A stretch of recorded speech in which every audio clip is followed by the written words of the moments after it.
High court division এই মামলাতে বেশ কয়েকটি ডিরেকশন দিয়েছেন সুপ্রিম কোর্ট সচিবালয় প্রতিষ্ঠা সহ, কিন্তু হাইকোর্ট কিন্তু নিজেই কিন্তু এই রায়টি যে চূড়ান্ত এটা মনে করেছেন বলে মনে হয়নি।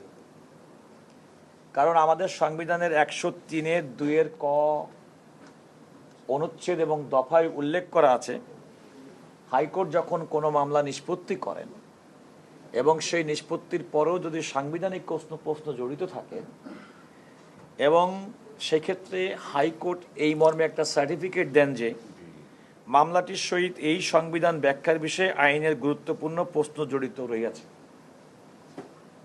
এবং এই রায়ের 184 পৃষ্ঠায় রাষ্ট্রের পক্ষ থেকে, অ্যাটর্নি জেনারেলের পক্ষ থেকে সার্টিফিকেট চাওয়া হয়েছিল যে এই রায়টি আরও পর্যালোচনা করার জন্য সুপ্রিম কোর্টের আপিল বিভাগে যেন সার্টিফিকেট ইস্যু করা হয়, এবং আদালত স্পষ্টত বলেছেন, we hereby certify that this case involves a substantial question of law as to interpretation of the constitution.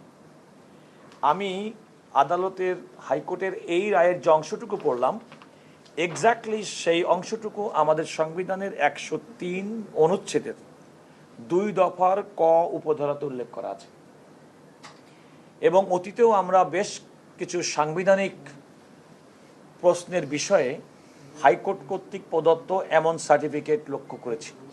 8ম সংশোধনী মামলায় এটা আমরা দেখেছি, এমনকি নির্দলীয় তত্ত্বাবধায়ক সরকার ব্যবস্থা বাতিল সংক্রান্ত আমাদের যে প্রচলিত যে একজন সাবেক বিচারপতির নাম সম্বলিত যে রায়, সেখানেও কিন্তু এমনটি ছিল। আর যেহেতু সংবিধানের ব্যাখ্যার প্রয়োজন এবং দেশের সর্বোচ্চ আদালত আপিল বিভাগ, আমার মনে হয় এটা আপিল বিভাগেই চূড়ান্ত নিষ্পত্তি হওয়াটাই কাম্য এবং সমীচীন, এবং সেটি প্রকারান্তরে সার্টিফিকেট দেওয়ার মাধ্যমে হাইকোর্ট বিভাগও মনে করেছে। সরকার, রাষ্ট্রের পক্ষে সরকারের অবস্থান হচ্ছে, যেহেতু সংবিধানের গুরুত্বপূর্ণ প্রশ্ন জড়িত আইনের ব্যাখ্যা সম্পর্কিত, সুতরাং এটা রাষ্ট্রের পক্ষ থেকে আমরা আপিল দায়ের করব যত দ্রুত সম্ভব। আপিল দায়েরের বেশ কয়েকটি প্রক্রিয়া আছে, আপনারা জানেন যে আমরা সার্টিফাইড কপির জন্য দরখাস্ত দিয়েছি, আমরা যদিও কপিটা পেয়েছি, এবং সেটা নিয়ে যত দ্রুত সম্ভব আমরা সুপ্রিম কোর্টের আপিল বিভাগে আমরা আপিল দায়ের করব। আপনাদের মনে প্রশ্ন জাগতে পারে এই সার্টিফিকেটের অর্থ কী। হাইকোর্টের যে কোনো রায় কিংবা আদেশের বিরুদ্ধে যখন আমরা সুপ্রিম কোর্টে আপিল করি, এখানে 2-3টা ব্যাপার আছে যেখানে সরাসরি সুপ্রিম কোর্টে আপিল হিসেবে এটা তালিকাভুক্ত হয় এবং আপিল হিসেবে শুনানি হয়। আপনাদের মনে প্রশ্ন জাগতে পারে আপিল এবং লিভ টু আপিলের মধ্যে এখানে হচ্ছে পার্থক্য।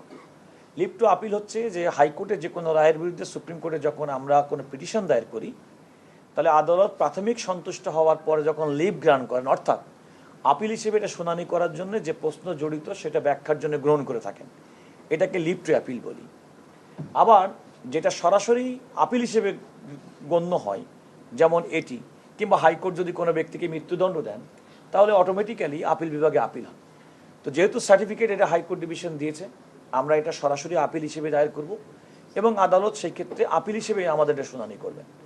চূড়ান্ত বিবেচনায় এই বিষয়টি, এই সাংবিধানিক প্রশ্নটি দেশের সর্বোচ্চ আদালত কর্তৃক সিদ্ধান্ত হবে।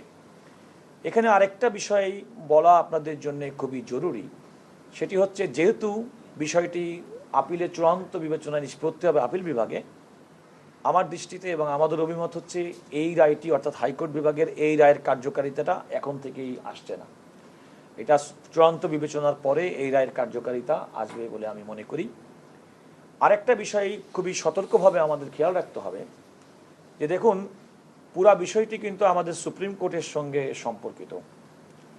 কারণ এখানে যে সচিবালয় প্রতিষ্ঠার কথা বলা হয়েছে সেটা হচ্ছে সুপ্রিম কোর্ট সচিবালয়, স্বতন্ত্র সচিবালয়, এবং বিচারটি এবং এটাতে বিচারিক প্রক্রিয়া এবং রায়টি দিয়েছে কিন্তু হাইকোর্ট বিভাগ, সেটা সুপ্রিম কোর্টের অংশ।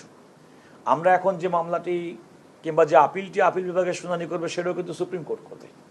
সুতরাং সুপ্রিম কোর্ট কিন্তু তার নিজস্ব বিষয় বিবেচনা করবে এবং ব্যাপারে তার সিদ্ধান্ত দিবেন। আমাদের প্রত্যাশা থাকবে যে ভবিষ্যতে এই মামলা যখন শুনানি হবে, আমরা খুবই প্রত্যাশা করব যে কোনোভাবেই যেন এমন কোনো প্রশ্ন কখনো তৈরি না হয় যে সুপ্রিম কোর্ট তার নিজস্ব ব্যাপারের ক্ষেত্রে এমন সিদ্ধান্ত গ্রহণ করেছেন যে কেউ সেটাকে নিয়ে প্রশ্ন তুলেন। এটা আমাদের প্রত্যাশা থাকবে। আর ইতিমধ্যেই রাষ্ট্র পরিচালনার দায়িত্ব সরকারের সঙ্গে আমাদের কথা হয়েছে। তারা আলটিমেটলি এই রায়, সুপ্রিম কোর্টের চূড়ান্ত রায়ের জন্য অপেক্ষমান থাকবেন বলে আমরা জানতে পেরেছি।